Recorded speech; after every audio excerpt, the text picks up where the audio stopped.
মনে মনে যে আরেকজন সাথী পাইলে তার সঙ্গে ঘুরতাম, খাইতাম, গল্প করতাম, কথা কইতাম। আল্লাহ তো মনের ভাব বুঝছেন। হ্যাঁ, একদিন উনি সময় ঘুমায় আসেন এক গাছের তলায়, স্বপ্নে দেখতেছেন যে ওনার শীতানের মধ্যে একজন মানুষ, ওনার মতোই চেহারা, নাক, মুখ, হাত, পাও সব কিছু ওনার শীতানে বসে আছে। উনি স্বপ্নের মধ্যেই খুশি হইলেন যে এই যে সাথী একজন পায়া গেছে, হ্যাঁ, একে নিয়ে ঘুরমু। চেতন বায়াদে হাসাই ওনার সামনে বসে রয়েছে মা হাওয়া আলাইহিস সালাম। হ্যাঁ, ওনার স্ত্রী মা হাওয়া আলাইহিস সালাম।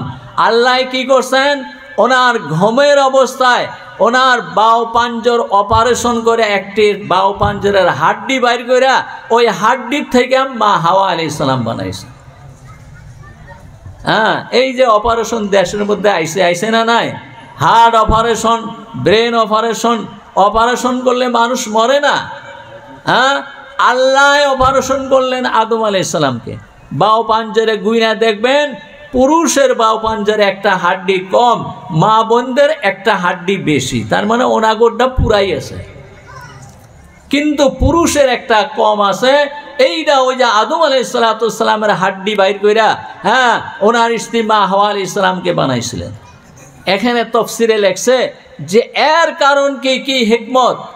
হ্যাঁ, আল্লাহ যদি ইচ্ছা করতেন যেভাবে আদম আলাইহিস সালামকে মাটি দিয়ে বানাইছেন, মা হাওয়া আলাইহিস সালামকে তো মাটি দিয়ে বানাইতে পারতেন না। আদম আলাইহিস সালামের বাও পাঞ্জরে হাড্ডি দা হাওয়া আলাইহিস সালামকে বানায়া আল্লাহ এই কথা বুঝাইতে চাইতেছেন, হ্যাঁ দুনিয়ার মানুষ, তোমাদের যে জীবন সঙ্গিনী একজন স্ত্রী দেওয়া হবে, এও তোমাদের সমমর্যাদা। হ্যাঁ হ্যাঁ, এদের উপরে তোমরা সহানুভূতিশীল, তোমরা মহব্বত স্নেহ কইরো। হ্যাঁ, কারণ সে তোমারই শরীরের একটা অংশ। হ্যাঁ, মুহতারাম দোস্ত বুজুর্গ, আল্লাহ রসুল সাল্লাল্লাহু আলাইহি সাল্লাম হাদিসে বলছেন যে এই যে মা বোনদেরকে, হ্যাঁ, কি দিয়ে বানাইছে, বাও পাজরের একটা বেকা হাড্ডি দিয়া। হ্যাঁ, কারণ কি দেখবেন মা বোনদের জন্মগত দুইটা বৈশিষ্ট্য আছে। কি বৈশিষ্ট্য? একটা হলো পুরুষের তুলনায় মা বোনদের অন্তরটা নরম। হ্যাঁ, নিজের দুঃখে তো কান্দে কান্দে, মানুষের দুঃখেও কান্দে। হ্যাঁ, গ্রামে যদি কোনো মানুষ মরে আর কোনো মেয়ে মানুষ ওখানে যায়, কমপক্ষে জোরে না কান্দিলেও চোখ দিয়ে পানি ফেলাইছি এসে। কিন্তু পুরুষ কি মানুষ কিন্তু অত সহজে কান্দে না। কান্দে কি কন? আপনারা তো সবাই পুরুষ। হ্যাঁ, নিজের দুঃখেই কান্দে না অনেক মানুষ, এত শক্ত পুরুষের দিল। কারণ পুরুষ বানাইছে আল্লাহ মাটি দিয়া, আর মা বোন বানাইছে কি দিয়া? পাজরের হাড্ডি দিয়া। আর হাড্ডির উপরে কি থাকে? রক্ত আর মাংস। রক্ত আর মাংস, হ্যাঁ, নরম। যার জন্যে মা বোনদের একটা বৈশিষ্ট্য হলো মানুষের দুঃখ দেখলেও নিজের দুঃখে তো কান্দে, কথায় কথায় দেখবেন যে কান্দা দিছে, আর মানুষের দুঃখে দেখলেও দুঃখিত হয়ে কান্দা দেয়। হ্যাঁ, এইটা মা বোনদের বৈশিষ্ট্য। আর একটা বৈশিষ্ট্য আল্লাহ রসুল সাল্লাল্লাহু আলাইহি সাল্লাম বলছেন, মা বোনদের, যেহেতু মা বোনও আছে তাদের সম্বন্ধে কথাটা বলতেছি। আল্লাহ রসুল বলছেন এই যে বাও পাজরের হাড্ডি দিয়ে আল্লাহ বানাইছেন মা বোনদেরকে, আল্লাহ যদি চাইতেন পিঠের হাড্ডি দিয়ে বানাইতেন, হাতের হাড্ডি দিয়ে বানাইতেন। হ্যাঁ, সোজা হাড্ডি তো অনেক আছে, কিন্তু বেকা হাড্ডি দিয়ে বানাইলো। হ্যাঁ, কারণ আল্লাহ রসুল সাল্লাল্লাহু আলাইহি সাল্লাম বলছেন মা বোনদের একটা জন্মগত বৈশিষ্ট্য হইল তারা একটু টেরা। বুঝতেছেন কথা? টেরা। আল্লাহ রসুল সাল্লাল্লাহু আলাইহি সাল্লাম বলছেন এই টেরা যদি তুমি টেরাই রাইখা দাও, সারা জীবন টেরাই থেকে যাব। মানে আপনি বুঝাবেন এক পাইলে, উনি বুঝবো আর একটা। হ্যাঁ, আর আল্লাহ রসুল সাল্লাল্লাহু আলাইহি সাল্লাম বলছেন, হ্যাঁ, এই টেরা যদি সোজা করতে চাও, একবারে জোর করে সোজা করলে কিন্তু ভেঙে যাব। হ্যাঁ, আর যদি সোজা না করো, সারা জীবন বেকা থেকে যাব, টেরা থেকে যাব। বুঝতেছেন কথা? মা বোনরা হয়তো মনে করতে পারে এটা আবার আমগো কি কথা কয়, দোষের কথা না, আল্লাহ রসুলের হাদিসের কথা। আল্লাহ রসুল বলছেন মেয়ে মানুষের জন্মগত দুইটা স্বভাব, একটা হলো তাদের অন্তর নরম, হ্যাঁ, মানুষের দুঃখে দুঃখিত হয়ে যায়। কোনো মানুষ যদি কোনো সওয়াল করে, কোনো জিনিস চায়, পুরুষে দেয় না, কিন্তু মা বোনরা দিয়ে দেয়। হ্যাঁ, হাসা মিশা যদি কয়, দেখবেন যে মা বোনদের মনটা নরম হয়ে গেল, নিজে খাওয়া বাদ্দা দিয়ে দিব। আরেকটা বৈশিষ্ট্য হইল টেরা মেজাজ। হ্যাঁ, যতই শিক্ষিত হোক, আপনি যতই ভালোবাসেন, যত কথা দেয় বুঝেন, শেষ মেথায় দেখবেন যে এক কথায় শেষ। হ্যাঁ, এক কথায় শেষ। হ্যাঁ, তা আল্লাহ রসুল সাল্লাল্লাহু আলাইহি ওয়াসাল্লাম বুদ্ধি শিখাই দিয়ে গেছেন। হ্যাঁ, যে যেহেতু এরা টেরা হাড্ডি দিয়ে বানানো হয়েছে, এই টেরা হাড্ডি যদি তুমি রাইখা দাও, সারা জীবন তোমার সঙ্গে এই টেরা পানা করবো। হ্যাঁ, আর যদি একবারে তুমি সোজা করতে চাও, তাহলে কিন্তু ভেঙে যাব। হ্যাঁ, ওই জন্য আস্তে আস্তে বুঝায়া সুজায়া স্নেহ মহব্বত কইরা তাদেরকে বুঝায় আনতে হবে, তোমার বুঝে আনতে হবে, আর তার সঙ্গে সারা জীবন তোমার কাটাইতে হবে। বুঝতেছেন কথা? এই জন্যে মা বোনদেরকে এই বাও পাজরের হাড্ডি দিয়ে বানাইছে। আমি বলতেছিলাম, আল্লাহ তাআলা বলছেন, হে দুনিয়ার মানুষ, তোমরা ওই আল্লাহকে ভয় করো যে আল্লাহ দুনিয়ার সমস্ত মানুষকে এক বাপ আদম আলাইহিস সালাম থেকে বানাইছেন। আর ওই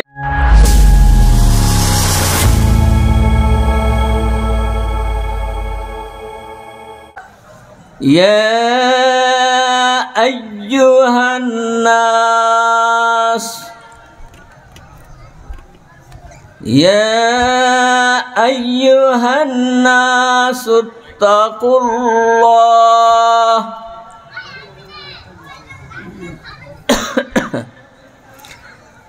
ইয়া আইয়ুহান নাস ইত্তাকুল্লাহ রাব্বাকুম মিন নাফসিন ওয়াহিদা ওয়া খালাকা মিনহা যাওজাহা ওয়া বাসসা মিনহুমা রাজুলান কাসীরা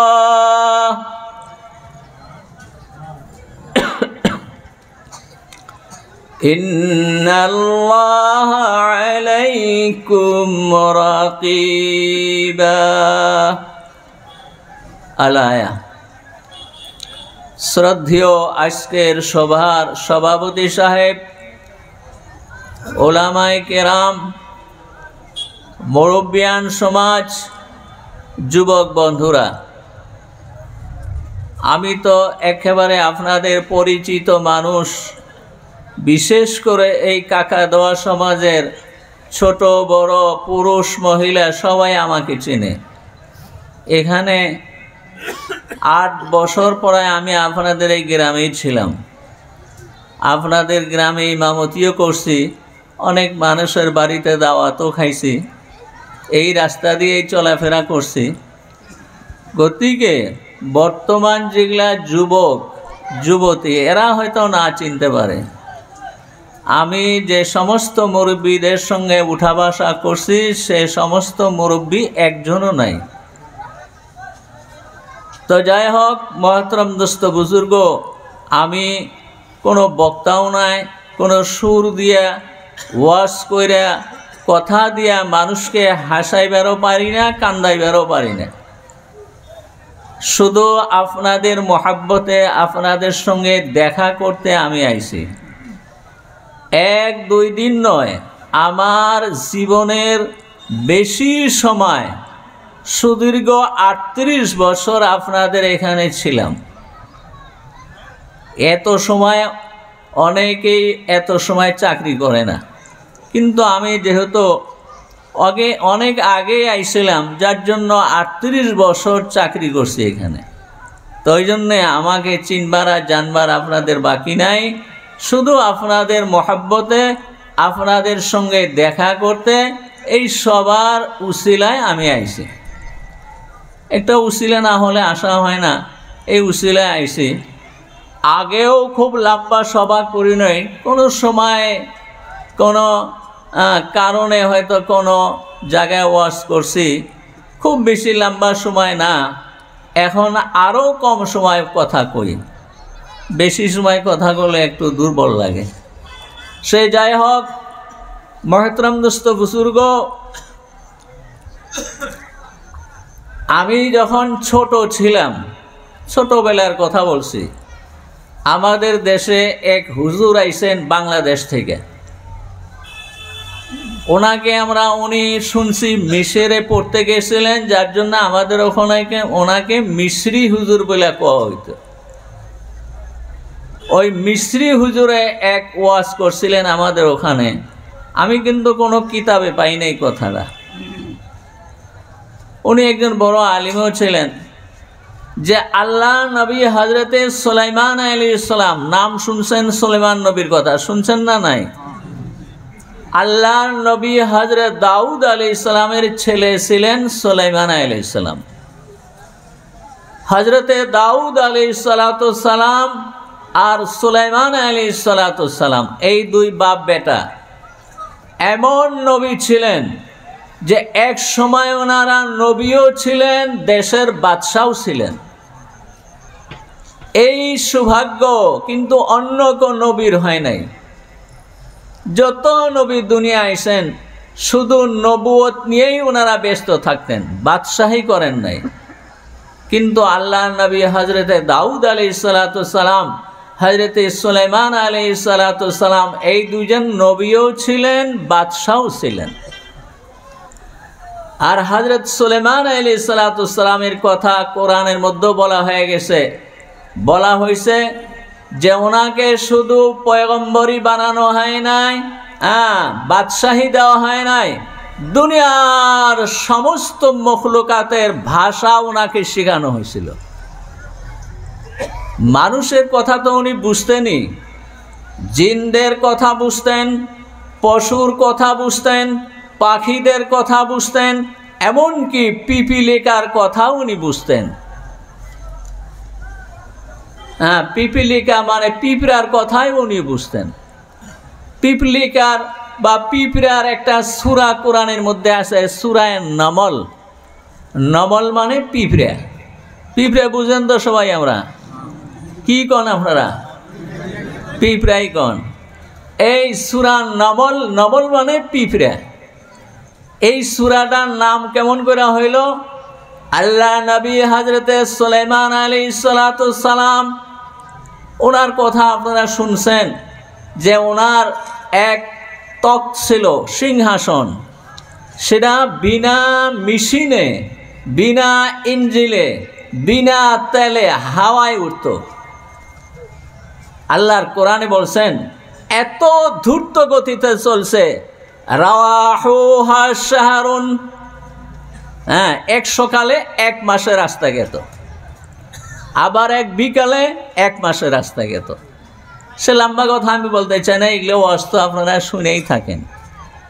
উনি ইচ্ছা করলেন এক সময় যে দুনিয়ার পূব দিকে কি আছে একবারে শেষ সীমা পর্যন্ত যাব। বর্তমানে আপনারা জানেন দুনিয়ার পূব সীমায় কোন দেশ? যারা শিক্ষিত ছেলে ভূগোল পড়ছে তারা জানে এই পৃথিবীর পূবের দেশ হলো জাপান, আর একবারে পশ্চিমের দেশ হলো আমেরিকা। আর এই কথাও তো শুনছেন, পৃথিবীটা গোলাকার, শুনছেন না নাই? এই বলের মতো গোল। লম্বা কথা আমি বলতে চাই না, এই যে গোল পৃথিবী, যার জন্য আমাদের এখানে রাত, আমেরিকায় হলো দিন। একটা বলের মতো পৃথিবী। হযরত মুফতি তাকি উসমানী সাহেব রহমত দামাত বরকাতুম, পাকিস্তানের বর্তমানে বড় মুফতি তাকি উসমানী সাহেব, উনি একটা কিতাব লিখছেন জাহাদিদ। উনি দুনিয়ার সব দেশ ভ্রমণ করছেন। উনি লিখছে যে এক সময় আমি আমেরিকা তো একটা মহাদেশ, উত্তর আমেরিকা, দক্ষিণ আমেরিকার শিক্ষিত বন্ধুরা জানতেছেন, বুঝতেছেন।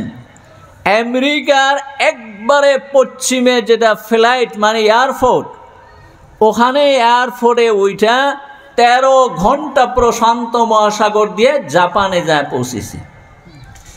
জাপান হইল পূবে। এর অর্থ হলো কি, উনি মাটির দেওয়ানা মনে করেন মাটির তল দিয়ে গেছে, মানে পৃথিবীর দুনিয়ার ওই পাশ দিয়ে গেছে। আমেরিকা হলো আমাদের দেশের পশ্চিমে, আর সেই আমেরিকা মহাদেশের একবারে পশ্চিম যেটা এয়ারপোর্ট, ওখানে উনি প্লেনে উঠে 13 ঘন্টা আমেরিকা আর এশিয়ার মধ্যে যেটা দরিয়া, ওটাকে বলে প্রশান্ত মহাসাগর। সবচেয়ে বড় দরিয়া হলো প্রশান্ত মহাসাগর, আর সবচেয়ে বেশি গভীর হলো আটলান্টিক মহাসাগর, যেটা ইউরোপ আর আমেরিকার মধ্যে আছে।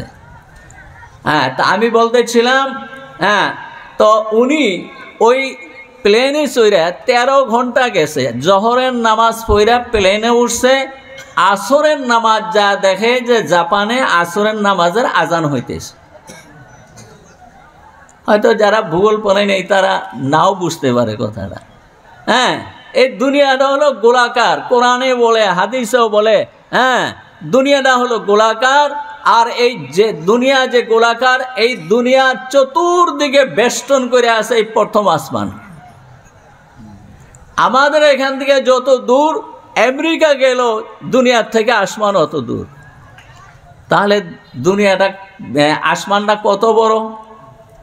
হ্যাঁ, আবার দুনিয়ার থেকে প্রথম আসমান যত বড়, দূরে প্রথম আসমান থেকে দ্বিতীয় আসমান ওই রকম দূরে। এইরকম করে কয়টা আসমান? 7টা আসমান। বুঝতেছেন কথা?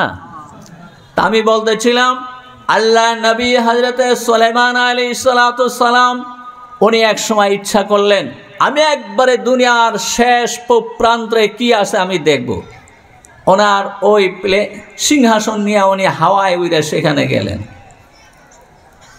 যা ওখানে দেখলেন, হ্যাঁ, একবারে পৃথিবীর শেষ পূব দিকে যে পানির মধ্যে থেকে সূর্য উদয় হইতেছে।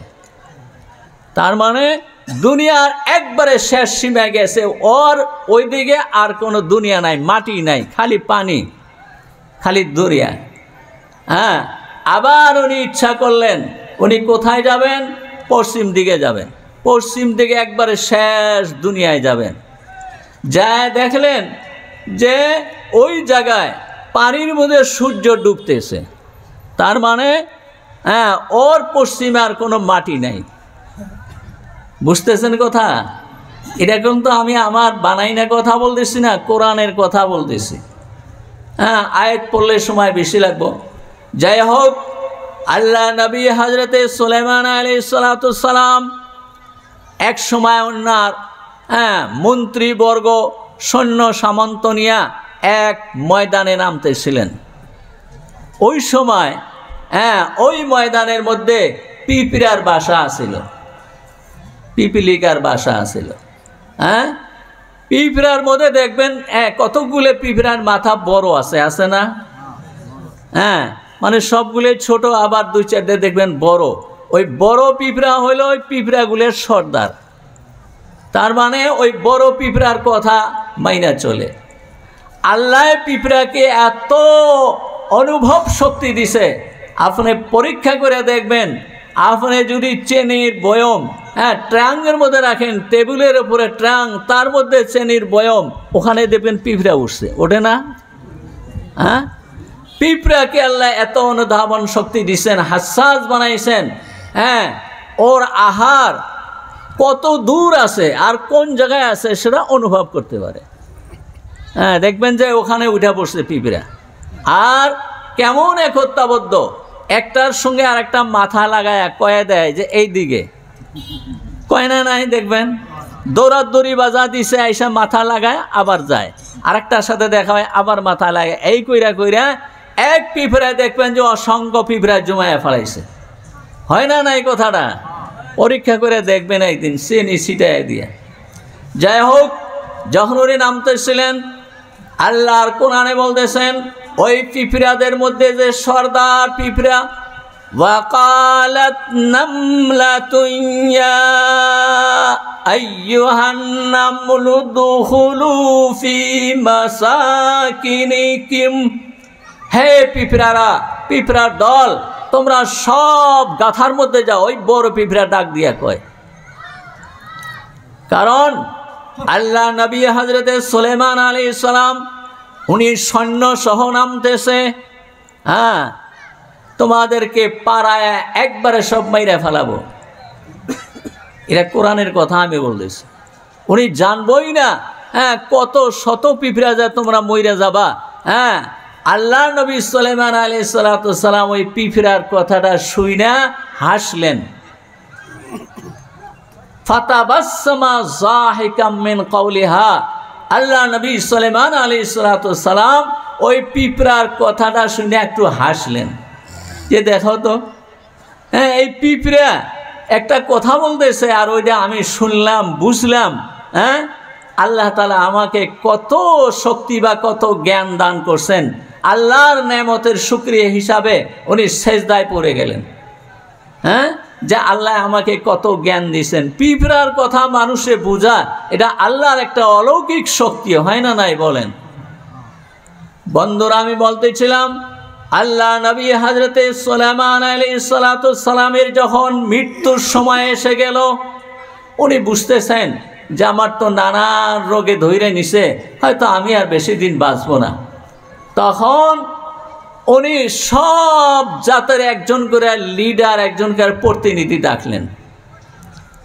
জিনের একজন প্রতিনিধি, মানুষের একজন প্রতিনিধি, গরুর একজন প্রতিনিধি, বাঘের একজন প্রতিনিধি, সব মখলুকের একজন একজন করে ডাইকে আনলেন ওনার দরবারে। এই কথাটা আমি বলতেছি ওই মিশরি মোল্লা সাহেবের কাছে শুনছি। সব যখন আইসা উপস্থিত তখন উনি বললেন যে দেখো সব আইসা গেছে না নাই, দেখে সবাই আইসে, কিন্তু একটা জিনিস আসে নাই, সেটা হলো ঘুঘরা। ঘুঘরা চেনেন? এই যে নরম মাটির মধ্যে কেউ ই করে ডাকে। হ্যাঁ, সব মখলুকি আইসে কিন্তু ঘুঘরা আসে নাই। উসুঙ্গা আইসে কিন্তু ঘুঘরা আসে নাই। তখন হযরত সুলাইমান আলাইহিস সালাতু ওয়াস সালাম বললেন তোমাদের মধ্যে কে আসো একটা ঘুঘরা তালাশ করে নিয়ে আসো। ও কেন আসলো না? যাই হোক, তখন এই ঘোড়া, একটা তাজি ঘোড়া, হ্যাঁ, বললো হুজুর আমি তালাশ করে নিয়ে আসি। তখন এই ঘোড়ায় হ্যাঁ ওই নরম মাটি একটু কাদো মাটির মধ্যে তালাশ করে একটা ঘুঘরা পাইছে। হ্যাঁ, ঘুঘরাকে বলল যে দেশের পয়গম্বর, দেশের বাদশাহ উনি ডাকছে আর তুমি যাও নাই? বলে হ্যাঁ আমি যাইমু। হ্যাঁ, যাইতেছি, একটা কথা ভাবতেছি। কি কথা? যে উনি কি জিজ্ঞাসা করবেন আমাকে, আমি কি কথাটা উত্তর দিব, কথাটা তো সঠিক হওয়া লাগবে। উনি তো একটা পরামর্শ সভা ডাকছেন। তো যাই হোক, এই ঘুঘরা আগে আগে আইসে আর ঘোড়াটা পাশে পাশে আইসে আল্লাহ নবী সুলাইমান আলাইহিস সালামের দরবারে হাজির। উনি বললেন হে ঘুঘরা, তুমি কেন আইনালা? সবাই এসে সময় মতে 10টায় মিটিং আর তুমি এখনো আসো নাই, তোমাকে আবার ডাইকে আনা লাগে। বলেন যে হুজুর ওটা তো বেয়াদবি হয়ে গেছে, তা আপনি কি কথা জিজ্ঞাসা করবেন আমাদেরকে কোন? বলে দেখো আমার শরীর এখন দুর্বল হয়ে যাইতেছে, মনে হয় আমি আর বেশি দিন বাঁচবো না। তবে আল্লাহ তাআলা আমাকে এখতিয়ার দিছে, আমি দুনিয়ার মধ্যে আরো বাঁচমু, বাইসা থাকবো না মরমু। আল্লাহর নবীদেরকে আল্লাহর তরফ থেকে এখতিয়ার দেওয়া হয় যে আপনি মইরা যাবেন না দুনিয়ায় থাকবেন। মানুষ যেমন এখতিয়ার দেওয়া হয় না, হয় কি যখন যার মউত আসে সঙ্গে সঙ্গে মরে যায়। হ্যাঁ, আল্লাহ কোরআনে কয়ে দিয়েছেন লিকুল্লি উম্মাতিল আজাল ইদা জাআ আজালুহুম। হ্যাঁ, প্রত্যেকজন মানুষেরই মৃত্যু আছে, যখন তার মৃত্যু এসে যাবে 1 সেকেন্ড আগেও মরবে না, 1 সেকেন্ড পরেও মরবে না। তো যাই হোক, আল্লাহ নবী সুলাইমান আলাইহিস সালাতু ওয়াস সালামকে আল্লাহ এখতিয়ার দিয়েছিলেন যে আপনি আরো দুনিয়ার মধ্যে থাকতে চান না মরবে চান। এই কথাটার পরামর্শের জন্য আমি তোমাদেরকে ডাকছি।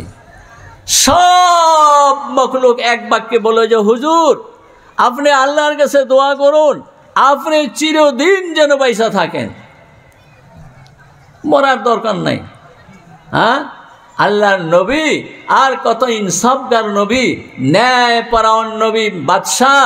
হ্যাঁ, আপনি মরে গেলে দেশের কি অবস্থা হবে? ঘুঘরা কয় যে হুজুর এই জন্যে আমি দেরি করতেছিলাম যে আপনার কথার কি উত্তরটা আমি দিব। তবে আমার পরামর্শ হইল আপনি, আল্লাহ যদি আপনাকে মৃত্যু দেয় তাহলে আপনি মইরা যাওয়াটাই ভালো। হ্যাঁ, সুলাইমান আলাইহিস সালাম বললেন যে ঘুঘরা কেন, এর কারণ কি, তুমি কি বলো?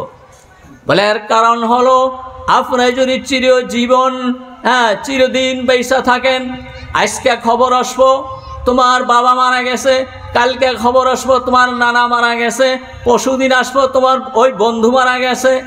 এই যে মৃত্যুর সংবাদ আপনার কাছে আসবো, প্রত্যেকটা মৃত্যুর সংবাদ আপনার অন্তরের মধ্যে একটা করে ঘাও লাগাই দিব, আর এইটা আপনি বরদাস্ত করতে পারবেন না। হয় না না এই কথাটা সম্ভব? হ্যাঁ, একজন মানুষ মরে গেলে যখন শোনা যায় ওই মানুষটা মরে গেছে, অন্তরের মধ্যে একটা আঘাত লাগে যে আমি বানাবার কোন দিন মরবো। হয় না নাই কোন? হ্যাঁ, এই যে হাকিম মোল্লা আসছিল আমাদের মাদ্রাসা সেন্টারে, কয় হুজুর যখন ছোট আসিলাম তখন মাইসে কইছে ভাই, আবার যখন যুবক একটু বুড়ার মধ্যে আইলা গেলাম মানুষের কয় চাচা, আবার যখন বেশি বুড়া হয়ে গেলাম এখন কয়, কেউ কয় দাদা, কেউ কয় নানা। মানে আগে ছিলাম ভাই, তারপরে হলাম চাচা, তারপরে দাদা আর নানা।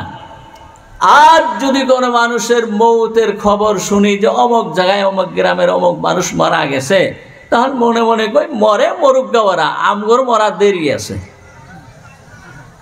এই হাকিম মোল্লায় কথাটা বলছে। দেখেন সে হাকিম মোল্লা দুনিয়ায় নাই, আসে কি? হ্যাঁ, আজকে আসার পরে অনেক কথা শুনলাম, আমার এই বাড়ির মাস্টার সাহেব মারা গেছে, ইয়াসিন খার বেটা মারা গেছে, অমুক মারা গেছে, তমুক মারা গেছে। সমস্ত মানুষের চেহারা আমার সামনে ভাসতেছে। এই গ্রামের কত মুরব্বী আমি দেখলাম। হ্যাঁ বন্ধুরা আমার, কোন দিন আর আমরাও মরে যাই, আপনারাও মরে যান, বিশ্বাস আছে কি? নাই। তবে বন্ধুরা, ওই জন্যে আল্লাহ কোরআনে বলছেন কুল্লু নাফসিন যায়কাতুল মাউত, প্রত্যেকজন মানুষেরই মরতে হবে। হ্যাঁ, একবারে চির সত্য কথা। এই যে মানুষে মরুক গা, আমি মরবো না, আমাদের মরা দেরি আছে, এই কথাটা ভুল। হ্যাঁ, কোন সময় আবার আপনি আমি মরে যাই, করার উপায় নাই। তো যাই হোক, মরা লাগবো সবারই। আল্লাহ কোরআনে বলছেন, আল্লাহ রসুল সাল্লাল্লাহু আলাইহি সাল্লাম বলছেন, হাদিসে কুদসির মধ্যে আল্লাহ বলতেছেন যে দুনিয়ার মানুষ, আল্লাহ বলেন আমাকে কয় যে আল্লাহ মিশা কথা কয়, নাউজুবিল্লাহ। আর দুনিয়ার মানুষ আমি আল্লাহকে গালি দেয়। হ্যাঁ, সাহাবারা জিজ্ঞাসা করলেন, ইয়া রাসূলুল্লাহ, মানুষে আবার আল্লাহকে গালি দেয় কেমন করে, আর আল্লাহ মিশা কথা কয়, এই কথা কয় কেমন করে? হ্যাঁ, বলে দেখো, আল্লাহ বলতেছেন হাদিসে কুদসির কথা। আল্লাহ বলেন, আমি এক দুইবার নয়, আমার কালামের মধ্যে 30 পারা কোরআনের মধ্যে অনেক জায়গায় আমি বলেছি কিয়ামত আসবে, কিয়ামত আসবে। আর সেদিন সমস্ত দুনিয়ার মানুষ একত্রিত হয়ে আল্লাহর কাছে নিজের জীবনের হিসাব দিতে হবে। আল্লাহ কোরআনে তাকিদ দিয়ে বলছেন, আউযু বিল্লাহি মিনাশ শাইতানির রাজীম, ইন্নাস সাআতা লাআতিয়াতুন লা রাইবা ফিহি। সত্য করে কথাটা আল্লাহ বলছেন। হ্যাঁ দুনিয়ার মানুষ শুনে নাও, ইন্নাস সাআতা, নিশ্চয় নিশ্চয় কিয়ামত, লাআতিয়াতুন, নিশ্চয় আসবে। আবার বলছেন লা রাইবা ফিহি, এর মধ্যে কোনো সন্দেহ নাই। হ্যাঁ, আমরা তো অনেকেই আছি বিশ্বাস করি না। হ্যাঁ, আবার কিয়ামত কবে হবে এই কথা আল্লাহ এক দুই জায়গায় নয়, কোরআনের মধ্যে অসংখ্য জায়গায় বলছেন কিয়ামত আসবে, কিয়ামত আসবে। মুসলমান তাও কিছু বিশ্বাস করি আমরা, যারা অমুসলমান তারা তো বিশ্বাসই করে না, কারণ মানুষ মরে গেলি শেষ। হ্যাঁ, এই যে মানুষ পয়সা মইরা গৈলাস মাটির সঙ্গে মিশা যাব, আগুনে পুইরা ফালায় দেওয়া হব, এদেরকে আবার আল্লাহ কেমন করে একত্রিত করে তাজা করবেন আল্লাহ কোরআনের মধ্যে বুঝাই দিয়েছেন। হ্যাঁ দুনিয়ার মানুষ, প্রথমবার কে তোমাকে সৃষ্টি করেছিল? বলে আল্লাহ। যে আল্লাহ প্রথমবার মানুষ সৃষ্টি করেছে, সারা দুনিয়া সৃষ্টি করেছে, আল্লাহ বলেন দ্বিতীয়বার বানানটা আহওয়ানু আলাইহি, আল্লাহর কাছে একবারে সহজ। প্রথম যেবার আল্লাহ বানাইলো দ্বিতীয়বার আল্লাহ বানাইতে পারবো না? নিশ্চয় বানাইতে পারবো, বানাবো। কিন্তু মানুষ সেটা বিশ্বাস করে না। আল্লাহ কয়, এই মানুষ আমাকে বলে যে আমি মিথ্যা কথা বলে, নাউযুবিল্লাহ। আর আমি কই, লা শারিকা লি, আমার কোনো অংশীদার নাই, আমার কোনো শরিক নাই।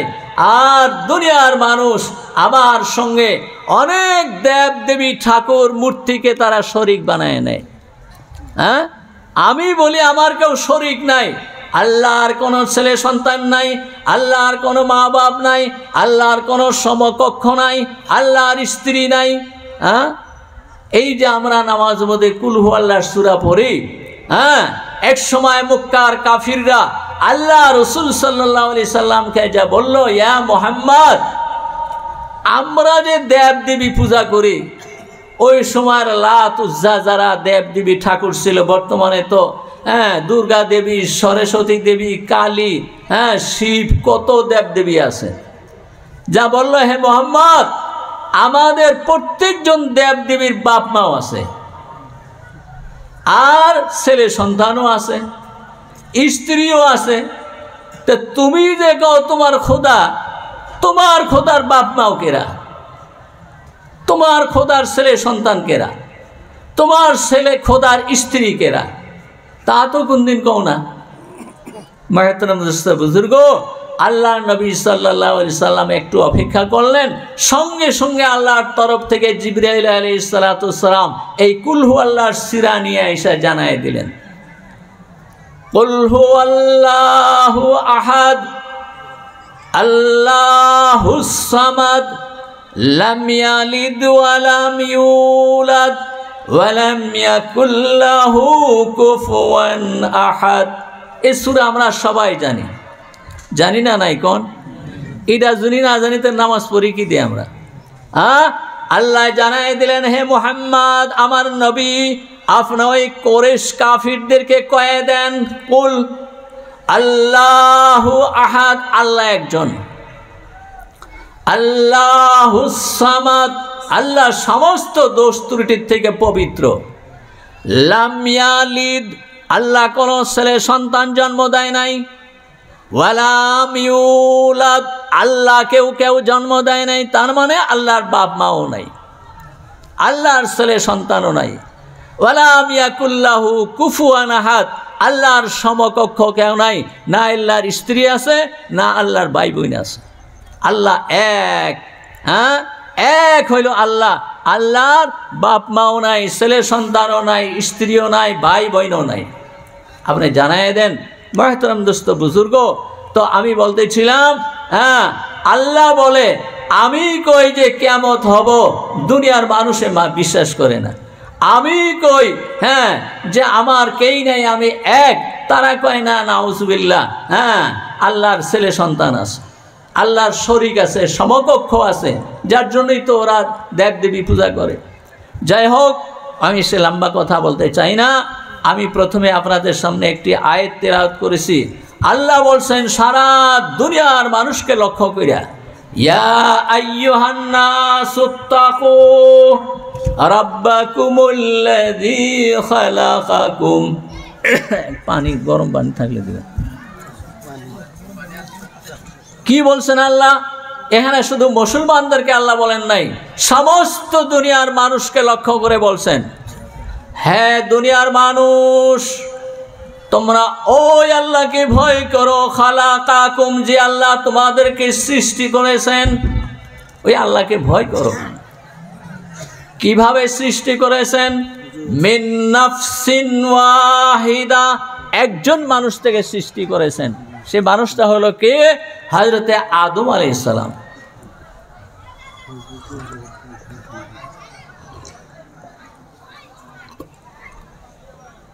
আলহামদুলিল্লাহ, এটা আমরা সবাই জানি। এটা কোরআনের আল্লাহ সূরা নিসার প্রথম আয়াতে বলছেন, ও দুনিয়ার মানুষ, সমস্ত মানুষকে লক্ষ্য করে আল্লাহ বলছেন, তোমরা ওই খোদাকে ভয় করো যে খোদা তোমাদেরকে সৃষ্টি করেছে। দুনিয়ার কোনো মানুষ অস্বীকার করতে পারবে না যে আমাকে আল্লাহ অস্বীকার বানায় নাই, সৃষ্টি করে নাই, সবাই স্বীকার করে আল্লাহ বানাইছে। হিন্দুদেরকেও জিজ্ঞাসা করে দেখবেন, অমুসলমানদেরকে, তারাও বোঝে উপরালাই বানাইছে। উপরালাকে আল্লাহ। ওয়া খালাকা মিনহা যাওজাহা, আর কি করেছে আল্লাহ? ওই যে একজন হযরত আদম আলাইহিস সালাম, ওই আদম আলাইহিস সালাম থেকে আর একজন ওনার স্ত্রী মা হাওয়া আলাইহিস সালামকে বানাইছেন। প্রথমে আল্লাহ কাক বানাইছেন? আদম আলাইহিস সালাম। আর আদম আলাইহিস সালাম থেকে নিয়ে ওনার স্ত্রী মা হাওয়া আলাইহিস সালাম, এই দুজন বানাইছেন। ওয়া বাসসা মিনহুমা, আর এই দুজন থেকে বহুত অগণন পুরুষ এবং মেয়ে বানাইছেন। ওয়া বাসসা মিনহুমা রিজালান কাসীরা ওয়া নিসাআ, অসংখ্য মানুষ পুরুষ এবং মহিলা বানাইছে আল্লাহ। হিসাব আছে কি? অসংখ্য বলা লাগবে। সরকারি যেটা হিসাব, এটা একবারে সত্য হিসাব না। হিসাব করলেও আজকে মারা গেল, আবার অনেক জন্ম নিল, তাহলে সঠিক হিসাব কই থাকবো? তো আল্লাহ বলতেছেন, ওই আল্লাহকে ভয় করো যে আল্লাহ সমস্ত দুনিয়ার মানুষকে একজন মানুষ থেকে বানাইছে, আদম আলাইহিস সালাম থেকে। আর ওই আদম আলাইহিস সালাম থেকে নিয়ে ওনার স্ত্রী বানাইছে। আর এই দুইজনের মিলনে বাসসা মিনহুমা রিজালান কাসীরা ওয়া নিসাআ, অসংখ্য পুরুষ মহিলা জন্ম দিয়েছে। বন্ধুরা আমার, এখানে দেখেন একটা কথা, আল্লাহ যদি এক আদম সৃষ্টি করেছেন, 10 আদমও তো সৃষ্টি করতে পারতেন। 10 জন আদম বানায়া 10 জন আদমের দ্বারা দুনিয়ার মানুষ বানাইতেন না। আল্লাহ একজন আদম বানাইছেন, আর তার থেকে সারা দুনিয়ার মানুষ বানাইছেন। তাফসীরের কিতাবে লেখে, আল্লাহ রাসূল সাল্লাল্লাহু আলাইহি সাল্লাম বলেছেন, ব্যাখ্যা করে বলেছেন যে দেখো, এর কারণ, এর কৌশল হইল এই যে দুনিয়ার মধ্যে একটা সংঘাত। কি সংঘাত? দেশের সংঘাত, উস নিচের সংঘাত, ভালো মন্দর সংঘাত। অনেক মানুষ আমরা কই, আমরাই হলাম ভালো আর ওরা হইল খারাপ। আর আমাদের ভাষাটাই বেশি শুদ্ধ, ওদের ভাষাটা অশুদ্ধ। এই যে শ্রেষ্ঠ আর নিকৃষ্ট, আর সুন্দর আর কালা, ভালো আর মন্দর একটা সংঘাত সারা দুনিয়ার মধ্যে ছড়ায় আছে। এইটা বিনষ্ট করার জন্য আল্লাহ এই কথা বলতেছেন যে যেভাবেই থাকো না কেন, সব এক বাপের সন্তান। সব কি? এক বাপের সন্তান। ভাষাগতভাবে, বর্ণগতভাবে, দেশের বাসিন্দা হিসাবে এক দেশের মানুষ এক ধরনের, আর এক দেশের মানুষ এক ধরনের, কিন্তু সব আদম আলাইহিস সালামের সন্তান। তাহলে যদি আমরা মনে করি সবাই এক বাপের সন্তান, তাহলে তো কে ভালো কে মন্দ, কে উৎকৃষ্ট কে নিকৃষ্ট, এই সংঘাতই থাকে না? থাকবে কি বলেন? যে যেভাবেই থাকেন না কেন, যে দেশের মানুষই হোক না কেন, এই যে আফ্রিকার মানুষ কালা, যারা হজে গেছেন দেখছেন কত কালা মানুষ। শুধু কালায়ও নয়, তাদের ডগ ডিলও নাই। খালি যে কালা চেহারা তা না, একটা ডগ ডিল থাকে না মানুষের, ডগ ডিলও নাই। ওরাও ওই আদম আলাইহিস সালামের সন্তান। আর মিশরের মানুষ, তুর্কিস্তানের মানুষ, বা আমাদের পাকিস্তানের মানুষ, ভারতের মানুষ, আমরা যারা সুন্দর বলে দাবি করে, এরাও ওই আদম আলাইহিস সালামের সন্তান। তো আল্লাহ তাআলা এই দুনিয়ার ভেদাভেদ আর এই দুনিয়ার উৎকৃষ্ট নিকৃষ্ট এগুলা ধ্বংস করার জন্য আল্লাহ জানায় দিয়েছেন, তোমরা যে দেশের মানুষ হও না কেন, যে ভাষাভাষীর মানুষ হও না কেন, সুন্দর হও আর কালা হও, সব এক বাবা আদমের সন্তান। কোরআনের কথা আমরা বিশ্বাস করি না? নাই কোন? বিশ্বাস করেন তো সবাই? আল্লাহ কোরআনে বলছেন যে সমস্ত মানুষকে এক আদম আলাইহিস সালাম থেকে সৃষ্টি করা হয়েছে, এক বাপের সন্তান আমরা সবাই। আর কি করছে আল্লাহ? ওয়া খালাকা মিনহা যাওজাহা, আদম আলাইহিসসালাম থেকে ওনার স্ত্রী মা হাওয়া আলাইহিসসালাম বানাইছেন। কে যে আল্লাহ মাটি দিয়ে আদম বানাইলেন, ওই আল্লাহ মাটি দিয়ে ওনার স্ত্রী হাওয়াও তো বানাইতে পারতেন না। হাদিসের মধ্যে আসে আল্লাহ রসুল সাল্লাল্লাহু আলাইহি সাল্লাম বলছেন, আল্লাহ তাআলা আদম আলাইহিসসালামকে সৃষ্টি করে বেহেশতের মধ্যে থাকবার দিলেন। লম্বা কথা বলতে চাই না, বললে যেখানে যাবার ইচ্ছা যাও, আর যা ইচ্ছা খাও, যা ইচ্ছা পিন্দ, তোমার জন্য একবারে সব ফ্রি। কিন্তু আদম আলাইহিসসালামের শান্তি আসে না, মানে একা। একা কিন্তু কোনো মানুষের ভালো লাগে না, ভালো নয় কি?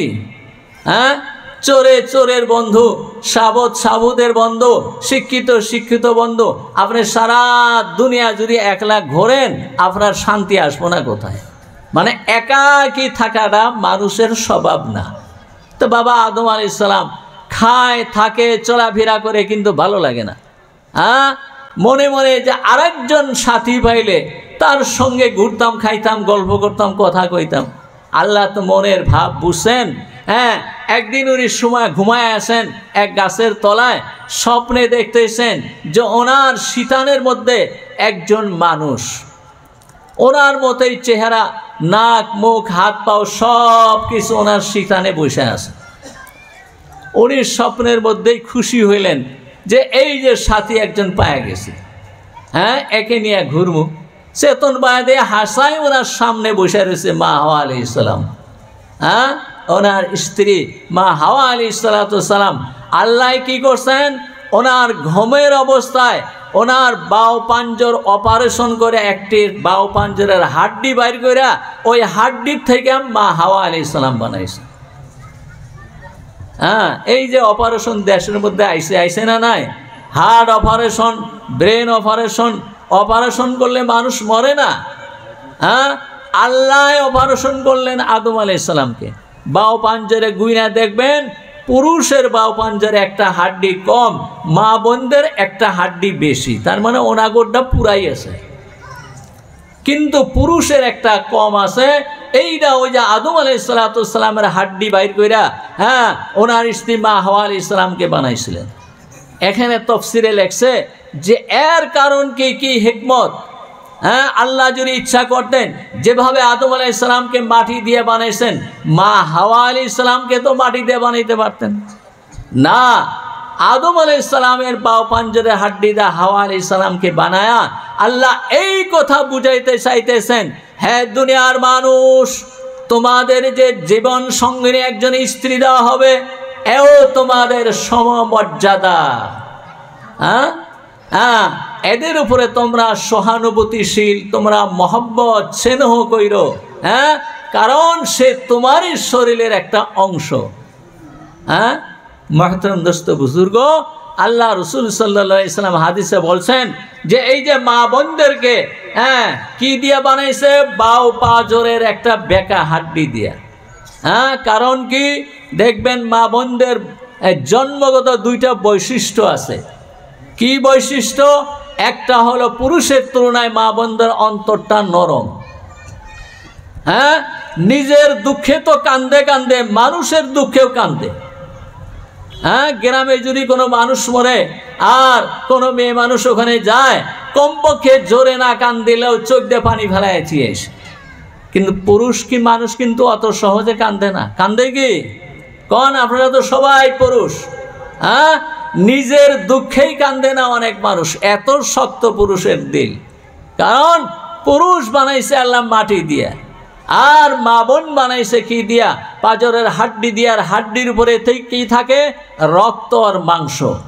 রক্ত আর মাংস নরম। যার জন্য মা বোনদের একটা বৈশিষ্ট্য হলো, মানুষের দুঃখ দেখলেও নিজের দুঃখে তো কান্দে, কথায় কথায় দেখবেন যে কান্দা দিছে। আর মানুষের দুঃখে দেখলেও দুঃখিত হয়ে কান্দা দেয়। এইটা মা বোনদের বৈশিষ্ট্য। আর একটা বৈশিষ্ট্য আল্লাহ রসুল সাল্লাল্লাহু আলাইহি সাল্লাম বলছেন, মা বোনদের, যেহেতু মা বোনও আছে তাদের সম্বন্ধে কথাটা বলতেছি। আল্লাহ রসুল বলছেন, এই যে বাও পাজরের হাড্ডি দিয়ে আল্লাহ বানাইছেন মা বোনদেরকে, আল্লাহ যদি চাইতেন পিঠের হাড্ডি দিয়ে বানাইতেন, হাতের হাড্ডি দিয়ে বানাইতেন, হ্যাঁ সোজা হাড্ডি তো অনেক আছে, কিন্তু বেকা হাড্ডি দিয়ে বানাইলো। হ্যাঁ, কারণ আল্লাহ রসুল সাল্লাল্লাহু আলাইহি সাল্লাম বলছেন মা বোনদের একটা জন্মগত বৈশিষ্ট্য হইল তারা একটু টেরা। বুঝতেছেন কথা? টেরা। আল্লাহ রসুল সাল্লাল্লাহু আলাইহি সাল্লাম বলছেন এই টেরা যদি তুমি টেরাই রাইখা দাও সারা জীবন টেরাই থেকে যাব। মানে আপনি বুঝাবেন এক পাইলে উনি বুঝবো আর একটা। হ্যাঁ, আর আল্লাহ রসুল সাল্লাল্লাহু আলাইহি সাল্লাম বলছেন হ্যাঁ এই টেরা যদি সোজা করতে চাও একবারে জোর করে সোজা করলে কিন্তু ভেঙে যাব। হ্যাঁ, আর যদি সোজা না করো সারা জীবন বেকা থেকে যাব, টেরা থেকে যাব। বুঝতেছেন কথা? মা বোনরা হয়তো মনে করতে পারে এটা আবার আমগো কি কথা কয়, দোষের কথা না, আল্লাহ রসুলের হাদিসের কথা। আল্লাহ রসুল বলছেন মেয়ে মানুষের জন্মগত দুইটা স্বভাব, একটা হলো তাদের অন্তর নরম। হ্যাঁ, মানুষের দুঃখে দুঃখিত হয়ে যায়। কোনো মানুষ যদি কোনো সওয়াল করে, কোনো জিনিস চায়, পুরুষে দেয় না কিন্তু মা বোনরা দিয়ে দেয়। হ্যাঁ, হাসা মিশা যদি কয় দেখবেন যে মা বোনদের মনটা নরম হয়ে গেল, নিজে খাওয়া বাদ্দা দিয়ে দিব। আরেকটা বৈশিষ্ট্য হইল টেরা মেজাজ। হ্যাঁ, যতই শিক্ষিত হোক, আপনি যতই ভালোবাসেন, যত কথা দেয় বুঝেন, শেষ মেথায় দেখবেন যে এক কথায় শেষ। হ্যাঁ, এক কথায় শেষ। হ্যাঁ, তা আল্লাহ রসুল সাল্লাল্লাহু আলাইহি সাল্লাম বুদ্ধি শিখাই দিয়ে গেছেন। হ্যাঁ, যে যদি যেহেতু এরা টেরা হাড্ডি দিয়ে বানানো হয়েছে, এই টেরা হাড্ডি যদি তুমি রাইখা দাও সারা জীবন তোমার সঙ্গে এই টেরা বানা করবো। হ্যাঁ, আর যদি একবারে তুমি সোজা করতে চাও তাহলে কিন্তু ভেঙে যাব।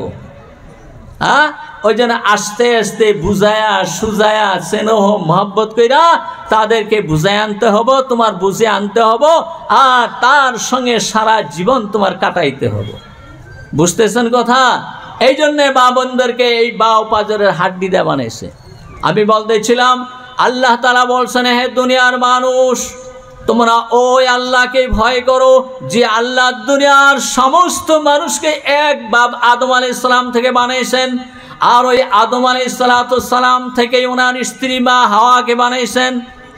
আর কি করিও আল্লাহ বলছেন ওয়াত্তাকুল্লাহাল্লাযী তাসাআলুনা বিহি, ওই আল্লাহকে ভয় করো যে আল্লাহর নাম নিয়া তোমরা একজন আরেকজনের কাছে হক চাও। মানুষে এই যে ফকিররা এসে কি কয় আল্লাহর ওয়াস্তে দিবন গো, কয় না নাই কোন? হ্যাঁ, একবারে পইরা নরম হয়া হেসামাশা কই কয় আল্লাহর ওয়াস্তে 2টা টাকা দিয়ে যাবেন, কয় না নাই? হ্যাঁ, আর হ্যাঁ আর একটা নিয়ম আছে কি মানুষের, এই যে বাজারে জিনিস বেচবার গেলেও হ্যাঁ যদি আপনি গাহেকে বিশ্বাস করে না, কয় আল্লাহর কসম এই দাম এখনই একজনে কয়ে গেল, এই দাম দিয়ে আমি কিনছি, কয় না নাই কোন? মানে আল্লাহর কসম খাইলো। আল্লাহর কসম খাইলো মানে আপনার কথাটা পাকা করার জন্য আল্লাহর কসম খাইলো। তা আল্লাহ বলতেছেন হে দুনিয়ার মানুষ ওই আল্লাহকে ভয় করো, তাসাআলুনা বিহি, যে আল্লাহর নাম নিয়া একজন আরেকজনের কাছে কোনো জিনিস তারা হক দাবি করো, ওই আল্লাহকে ভয় করো। আর ওয়াল আরহাম, এর সঙ্গে সঙ্গে আল্লাহ আরেকটা কথা সতর্ক করে দিয়েছেন, সেটা হলো কি আল আরহাম, আরহাম ভয় করো। আরহাম হইল আত্মীয়তা। হ্যাঁ, অর্থাৎ তোমার উপরে দুনিয়ার যে মানুষের হক আছে ওই হকটা সম্পূর্ণ আদায় করে দিও। মা বাবার হক ছেলে মেয়ের উপরে, আর পুরুষের হক স্ত্রীর উপরে, স্ত্রীর হক পুরুষের উপরে, বড় ভাইয়ের হক ছোট ভাইয়ের উপরে, হয় না নাই কোন? এক ভাইয়ের দুনিয়ার সমস্ত মানুষে একজনের সঙ্গে আরেকজনের হক জড়িত আছে। আল্লাহ বলতেছেন যার উপরে যার হক রয়েছে এই হকটা পুরাপুরি আদায় করিও। যদি তা না করো বন্ধুরা আমার, কিয়ামতের দিন এই হক সম্বন্ধে জিজ্ঞাসা করা হবে। হ্যাঁ, তোমার মা বাবার হক তুমি কেন আদায় করো নাই, তোমার ছোট ভাই বোনদের হক কেন আদায় করো নাই। বিশেষ করে মানুষ বৈন্য ঠকায় বেশি। হ্যাঁ, আল্লাহ কোরআনে একেবারে সীমা নির্ধারণ করে দিছে, বাবা মারা গেলে বেটায় কতটুক পাবো আর মেয়ে কতটুক পাবো। কিন্তু বেশিরভাগ মানুষ বলতে গেলে 95% মানুষ আছে বুইনেগর ঠকায়, হয় না নাই কোন? ঠকাই না নাই? কে সাহস পান না কে বলতে? ঠকায়। হ্যাঁ, কথা দিয়া বুঝায়া দরদ দেখায়া। এখন বোন, ওই যে আগে আমি বলছি, হ্যাঁ মেয়ে মানুষ তাদের মন্তরটা নরম, কয় যে বউ হ্যাঁ বুঝি তোমাকে যদি আমি বাঘটা পুরা দিয়া দেয় আমার পোলাফান কি খাবো? হ্যাঁ তোমাদের তো একটা গোস হয়েছেই, হ্যাঁ দুলাভাইয়ের দান ভাইয়ের এটা আসে, হ্যাঁ গতিকে এই দাবিটা বাদ দিয়ে দাও। বা 2 জায়গায় 2 বিঘা মাটি পাবো, 1 বিঘা 1 পোয়া দিয়াই মানে বোন বুঝাই দিয়ে দিল। হ্যাঁ বোন দেখলো হ্যাঁ ভাই যদি বেজার হয় তাহলে জীবনে আর এই বাড়তে আসা হবো না, হয় না নাই কোন? অনিচ্ছাকৃত হ্যাঁ দাবি সাইরে দেয়। কিতাবে লেখে বন্ধুরা আমার, আল্লাহ রসুল সাল্লাল্লাহু আলাইহি সাল্লাম বলছেন, যার উপরে যার হক রয়ে গেছে অনিচ্ছাবশত যদি হক বাদ দেয় কিয়ামতের দিন সে হক বাদ যাব না। যেমন স্বামীর উপরে স্ত্রীর হক দাইন মোহর, বিয়ে করার সময় দাইন মোহর দেওয়া হয় না নাই কোন? হ্যাঁ বর্তমান জামানায় হ্যাঁ লাখ লাখ দাইন মোহর। কাজী সাহেবকে কয় লেখেন 5 লাখ, কাজী সাহেব টুব্বুস করে লেখে 5 লাখ। তার মানে যত টাকা লেখা হবো কাজী সাহেব অত পার্সেন্টেজ পাবো। তাহলে লেখবো না নাই কোন? হ্যাঁ যদি 5 লাখ কোন কাজী সাহেব পারলে আরো 10 লাখ লিখবো, মানে বেশি পাবো। হ্যাঁ বন্ধুরা আমার, অনেক অজানা মানুষ কয় কয় লেখুক গা, দেওয়া তো নাকবো না, কয় না নাই কোন? অনেক মানুষ আছে কয় লেখুক গেছেন, দেওয়া তো নাকবো না। না না বন্ধুরা আমার, আল্লাহ রসুল সাল্লাল্লাহু আলাইহি সাল্লাম বলেছেন, হ্যাঁ স্ত্রীর দাইন মোহর পুরুষের উপরে এইভাবে হ্যাঁ চাপায় দেওয়া হয়েছে, এইভাবে ধার্য করে দেওয়া হয়েছে, কোনো স্বামী যদি তার স্ত্রীর হক আদায় করলো না, জোর কইরা ফাঁকি দিয়া দাইন মোহর মাইরা খাইলো, হ্যাঁ আল্লাহ রসুল সাল্লাল্লাহু আলাইহি সাল্লাম বলছেন কিয়ামতের দিন এই দাবিও উত্থাপন হব। গতিকে আজকে সাবধান হয়ে যান, রাজি খুশি কইরা ভালো বৈশা দিয়া না দিয়া স্ত্রীর কাছে মরার আগেই মাপ নিয়ে নেবেন, পরিশোধ করে দিবেন। এই যে অনেক জায়গায় নিয়ম আছে, হ্যাঁ লাশ রাখার পরে মানুষের স্ত্রীকে জিজ্ঞেস করে কয় কোনো দাবি দাবা আছে আপনার স্বামীর উপরে? কয় না নাই কন? হ্যাঁ অনেক জায়গায় এই নিয়ম আছে মরার পরে। এখন স্বামীর লাশ খাটের মধ্যে, স্ত্রীকে ওই সময় জিজ্ঞেস করলে তার মন দিলি ঠিক নাই, হ্যাঁ তখন পাইক আর না পাইক তখন কয় যে না আমার আর কোনো দাবি নেই। হ্যাঁ এটাও এক জবরদস্তি করা হয়, ওই সময় এই কথা বলার কথাই না, এটা আগেই সংশোধন করে নেওয়া নাকি। যাই হোক মহতরম দোস্ত বুজুর্গ, অনেক কথা আমি আপনাদের সামনে বললাম। হ্যাঁ সামান্য একটা কথা বলে আমার কথা আমি শেষ করতেছি। বর্তমান যুগ চলছে ডিজিটাল যুগ, ডিজিটাল, হয় না নাই কোন? হ্যাঁ আমরা যখন ছোট ছিলাম মানুষের সিনেমা দেখবার গেছে বরপেটা, মনে করেন গেছে না নাই কোন? একবারে লাইন ধরছে হ্যাঁ টিকিট কাটার জন্য। তারপরে কিছুদিন যখন টিভি এসে গেল, হ্যাঁ রেডিও এসে গেল, আর বরপেটা যাওয়া কমে গেল, মানে বাড়িতেই সিনেমা, হয় না নাই কোন? সব সিনেমা টিভিতে দেখা যায়। তারপরে এক যুগ এসে গেল বর্তমান যুগ, এখন প্রত্যেকজন মানুষের পকেটেই সিনেমা, হয় না নাই কোন? মোবাইলের মধ্যে সব কিছু দেখা যায়, যায় না নাই কোন? এই যে সবাই মানুষ কম, হ্যাঁ মানুষ তালিমেও বসে না, ওয়াজ নসিহত করলেও শোনে না। এই যে মসজিদে তালিম হয় কয়জন মানুষ আমরা বসি, আলিমদেরকেও জিজ্ঞেস করে মশলা জানে না, সবাই ডাকলেও আসে না, আর আসে যদিও শোনে যে ওখানে খাওয়া আসে না নাই। এটা আপনাদের এই জায়গার কথা কইছি না, আজকাল সবাই তো খিচড়ি আসেই। অনেক জায়গায় আমরা দেখছি যদি খাওয়ার জোগাড় নাই মানুষ কম, আর যদি শুনে যে না গরুর মাংস দিয়ে খিচড়ি তাহলে মানুষ কিছু বেশি হবো। হ্যাঁ এটা অন্য অন্য জায়গার কথা বলছি, বিভিন্ন জায়গায় আমরা যাই, হ্যাঁ এমন জায়গায় দেখছি যে প্যান্ডেলে জায়গা হয় না, বাধ্য মানুষ কি জন্যে বলে গরু 60টা জব করে খিচড়ি বানাইছে, বুঝছেন?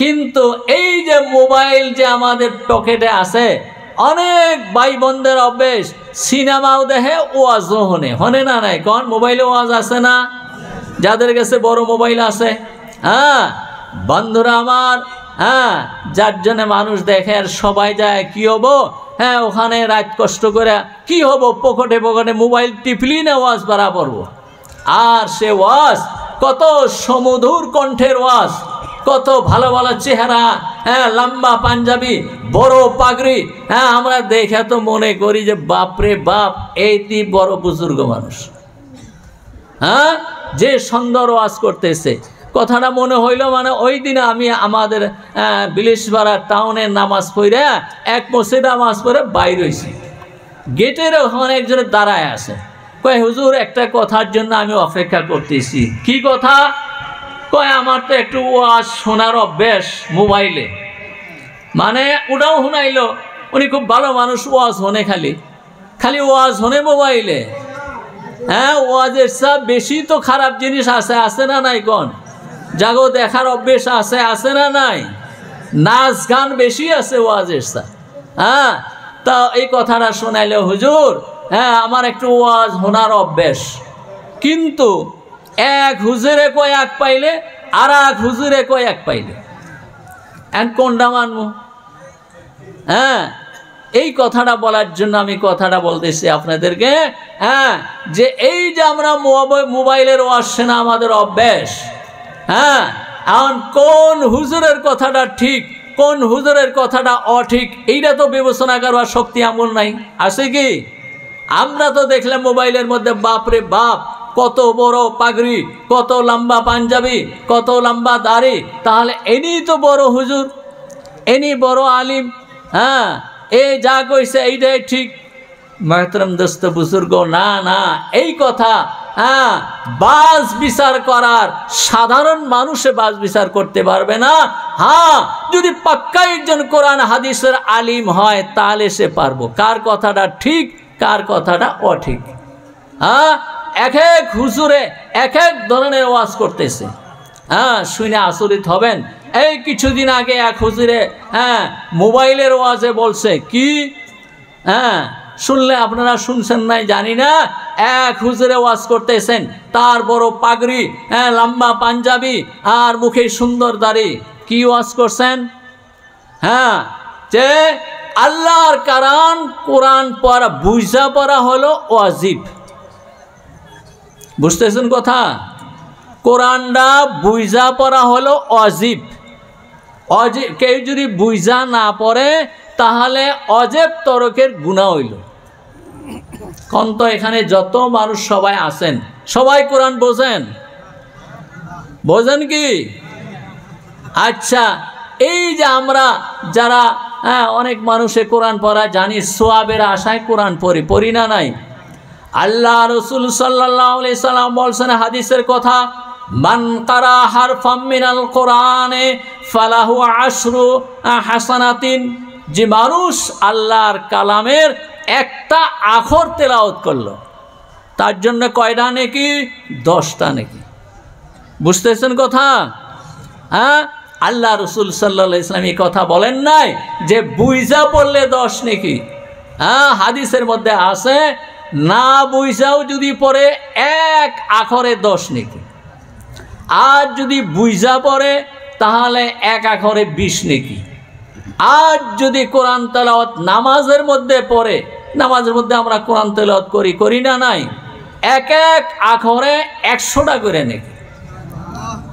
এনে কোনা হানি তো নাই যে বুঝা পড়া লাগবো তাহলে আমরা যারা সওয়াবের আশায় কোরআন পড়ি আমরা যারা নামাজ পড়ি বুঝি তো নাই বুঝি কি আমরা তাহলে এই যে সারা জীবন নামাজ পড়লাম নেকি তো হইলই না ফলে আরো গুনাহ হইল কারণ বুঝা তো বললাম না অজেব তরক হয়ে গেল তাহলে এই কথাটা ঠিক না অঠিক আপনারাই বিচার করেন ঠিক কথাটা ঠিক হবো না নাই কোন যে আল্লাহর কোরআনে সূরা মুজাম্মিলের মধ্যে আছে নামাজের কথা ফাকরাউ মা তায়াসসারা মিনাল কোরআন নামাজের মধ্যে যা তোমাদের সুবিধা হয় বড় এক আয়াত ছোট 3 আয়াত বে এক সূরা নামাজের মধ্যে পড়া হলো ফরজ এখানেও তো আল্লাহ কয় নাই যে না বুঝা পড়া, যারা যারা বোঝো, তাহলে যে কয়জন মোল্লা সাহেব কোরআনের অর্থ বোঝে ওনারাই নামাজ পড়ুক। আমরা যারা বুঝি না, আমরা নামাজ পড়লে তো সওয়াব বাদ দেয়, গুনাহ হবো আমগো। হ্যাঁ, কিন্তু যে হুজুরে বলছেন তার পাগড়িও খুব বড়। পাগড়ি বান্ধা হইলে সুন্নত, আল্লাহর নবীর সুন্নত। আল্লাহর নবী কোনো সময় পাগড়ি বান্ধিছেন, কোনো সময় বান্ধেনও নাই। হ্যাঁ, যদি কোনো মানুষে পাগড়ি বান্ধিল না, হ্যাঁ, সুন্নত তরক হইল, গুনাহ হবো না। বুঝলেন মশলাটা? সুন্নত তরক হইল, সুন্নত তরক হইলে গুনাহ হয় না। হ্যাঁ, সুন্নত আদায় করলে সওয়াব হয়। হ্যাঁ, কিন্তু বড় পাগড়ি বান্ধিলে যে বড় বুজুর্গ হবো এটা তো কোনো কথা না। হ্যাঁ, আমরা বুজুর্গি মাফি পাগড়ি দিয়ে কার পাগড়ি বেশি বড়? হ্যাঁ, আর কার পাঞ্জাবি লম্বা বেশি? হ্যাঁ, এক সময় আল্লাহ রসুল যাদের পাঞ্জাবি লম্বা আছে তারা খারাপ পাবেন না। হাদিসের মধ্যে আছে আল্লাহ রসুল সাল্লাল্লাহু আলাইহি সাল্লামকে এক সময় এক সাহাবী জিজ্ঞাসা করলেন, ইয়া রাসূলুল্লাহ, আমাদের পুরুষদের লেবাস কতটুক লম্বা হওয়া লাগবে? আল্লাহ রসুল বললেন, হ্যাঁ, নিসফু সাক, মানে এই যে হাঁটুর থেকে টাকনু পর্যন্ত যে হাড্ডিটা, এই হাড্ডিটা কয় সাক, পিন্ডলি। বললেন যে পুরুষের লেবাস এই আধা পিন্ডলি লম্বাওয়ালা। বুঝতেছেন কথা?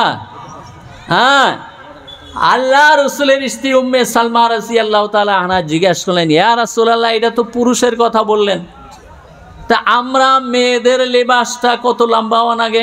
বলে আরো আদাত বাড়াও। তা আদাত বাড়াইলো, এখন টাকনু তো ডাকে না। উম্মে সালমা রাদিয়াল্লাহু তাআলা আনহা আল্লাহ রসুলকে বললেন, ইয়া রাসূলুল্লাহ, টাকনু ডাকে না, পাওয়া বাইরা থাকে, বলে এক হাত বাড়াও। পুরুষের লেবাস থেকে মা বোনদের লেবাস এক হাত লম্বা হওয়া লাগে, যাতে টাকনুটাও ডাইকা যায়, পাওটাও ডাইকা যায়। হ্যাঁ, তাহলে বেশি লম্বা। এই যে আরবের মানুষের যারা হজে গেছেন দেখছেন, ওদের পাঞ্জাবি মাটি হেঁচড়ে যায়। হ্যাঁ, মাটি একবারে হেঁচড়ে যাইতেছে। এটা সুন্নত না, এটা সুন্নতের খেলাফ, এটা হলো মেয়েদের ড্রেস। হ্যাঁ হ্যাঁ, আর আরবের মানুষ পাগড়িও বাঁধে না। হ্যাঁ, মক্কা মদিনার ইমাম বা ওই দেশে যারা আলিম যারা দেখছেন, হ্যাঁ, নিজ মাথায় টুপি আসে না নাই, এই রুমালটা দিয়ে মাথাটা রাইখা থুব। আরবের বাদশারও যে ড্রেস, ইমামদেরও সেই ড্রেস, আলিমদেরও সেই ড্রেস, কোনো আরবি মানুষের মাথায় পাগড়ি নাই। আর আমরা তো মনে করি যার পাগড়ি যত বড় তত বড় আলিম, তত বড় বুজুর্গ, মনে করি না? নাই? হ্যাঁ, ওই যে কথাটা আমি বলতেছিলাম, কয় হুজুর, এক হুজুরে কয় হ্যাঁ এই মশলা, আর এই হুজুরে কয় এই মশলা, আমি কোনটা মানো? আমি বললাম, উনি হুজুর না নাই, আলেম না নাই, বুজুর্গ নাই, তুমি জানো কেমন করে? কয় না হুজুর, তা তো জানি না, দেহা সাইজ বাইজে দেহা মনে করলাম যে ইনি বান বড় হুজুর, পাগড়ি বড়, পাঞ্জাবি বড়, মাথা মুখে দাড়িও বড়। তো মাহতারাম দোস্ত বুজুর্গ, এই যে মোবাইলের ওয়াজ শুই না, হ্যাঁ, বিভিন্ন মুজহাবের মানুষ, বিভিন্ন আকীদার মানুষ ওর মধ্যে ওয়াজ করে, আমি আর আপনি, হ্যাঁ, যারা আলিম না তারা কিন্তু জানবার পাবেন না কি ঠিক কি অঠিক। হ্যাঁ, আমার কাছে মানুষে জিজ্ঞেস করে, এক হুজুরে ওয়াজ করতেছেন, কয় আমার কাছে যারা মুরিদ হব, আমাকে যারা মোহাব্বত করব, তাদের কবরে সওয়াল জবাব হব না। দেখছেন, শুনছেন কোন দিন এই কথা? হ্যাঁ, আল্লাহ নবী সাল্লাল্লাহু আলাইহি সাল্লাম বলছেন প্রত্যেকজন মানুষের কবরের মধ্যে সওয়াল জবাব হব। আর উনি বলতেছেন যে আমার কাছে যারা মুরিদ হব, মানে মুরিদের সংখ্যা বাড়ান লাগে, মুরিদের সংখ্যা বাড়লে সে ইনকাম বাড়বো, আমাকে যারা যারা মোহাব্বত করব, কবরে তাদের সওয়াল জবাব হব না। এই কথাটা যে হুজুরে বলছেন তার পাগড়িও বড়, পাঞ্জাবিও খুব লম্বা, দাড়িও খুব লম্বা। হ্যাঁ, হাদিসের মধ্যে আছে মশলার কথা, হ্যাঁ, দাড়ি এক মুঠ রাখা লাগে, বুঝছেন তো কথা? এক মুঠ, এর চেয়ে যদি বেশি লম্বা হয়ে গেল, পেশাব করতে যদি দাড়িতে ছিটা লেগে গেল, তাহলে ওটা মুকরু হয়ে যাব। অনেক মানুষের দাড়ি, এই যে বালিগুড়ি একজনে দেখছিলাম, তার দাড়ি 3.5 ফুট লম্বা। মানে দাড়ি কোনদিন কাটাই নাই, বেনি দিয়া থুইছে, একবারে হাঁটুর তলে টাকনু যা পায় দাড়ি। চার দোকানে বৈশা রয়েছে, মানুষটায় যায় যায় মানুষের তামসা দেয়। মানে অত লম্বা দাড়ি হাসাই আমরাও দেখি নাই কোনদিন। হ্যাঁ, তার মানে জীবনের দাড়ি কাটে নাই। এইটা কি সুন্নত? এইটা কি বুজুর্গের আলামত? তাই বর্তমান জামানা ফেতনার জামানা, এই জামানায় আমি আপনি আল্লাহ রসুল সাল্লাল্লাহু আলাইহি সাল্লাম বলছেন, তিরমিজি শরীফের শেষ হাদিস, হে দুনিয়ার মানুষ, ফানজুরু আম্মান তাখুদু দীনাকুম, তোমরা দ্বীনের কথা, ইসলামের কথা, ইমান ইয়াকিনের কথা যদি কেউ বলে, তা ওইটা জাজ বিচার কইরো, তারপরে ওইটা মাইনো। একজনে কইলো আর মাইনা নিলা? ইসলামের যারা শত্রু, ইসলামকে ধ্বংস করার জন্যে, মুসলমানের শত্রুতা করার জন্য, মুসলমান কে খারাপ করার জন্য বহুত হাজার হাজার হাদিস তারা বানায় ছাইরা দিছে। সে হাদিসগুলো বলা হয় মৌজু হাদিস। আমাদের ওলামারা মুহাদ্দিসিনে কেরামরা ওই সমস্ত হাদিস বাইশ করে যেগুলা বানানি হাদিস, জাল হাদিস কিতাবে লেখা দিয়ে গেছে যে এইটা জাল হাদিস। আমি আপনি বুঝবো কিবা করে যে এটা জাল হাদিস না ভালো হাদিস? মহতরম দোস্ত বুজুর্গ, তাই মোবাইলের ওয়াশ না শুইনা একটু আলিমদের কাছে সভা সমিতিতে আইসা কিতাব পইরা ফাজাইলের কিতাব শুইনা তালিমে বইসা একটু জানার চেষ্টা আমরা করি, করবো ইনশাল্লাহ। আর খালি মোবাইলের ওয়াশ শুইনাই যে এই হুজুরে কইলো তাহলে এইটাই মানা লাগবো, না না না। হে মানামানির সময় শেষ। এখন এক একজনে এক এক ধরনের কথা কয়। বিশেষ করে এই যে বাংলাদেশের হুজুররা দেখবেন, এক এক হুজুরে, কোনো হুজুরের কথার সাথে কোনো হুজুরের কথার মিল নাই।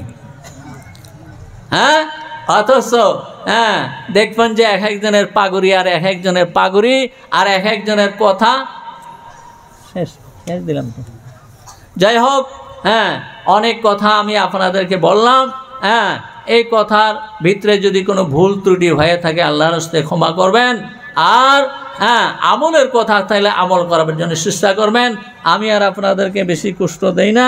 আমার পরেও বাহিরে একজন আলিম, দেওবন্দের পাশ আলিম, উনিও ভালো আলিম, উনি আসেন, উনি কথা বলবেন। আমি তো এর আগে কত কথা আপনাদেরকে বলছি, এই গ্রামে ইমামতি করছি, মসজিদেও বলছি, বিভিন্ন সময়তে তো বলছি।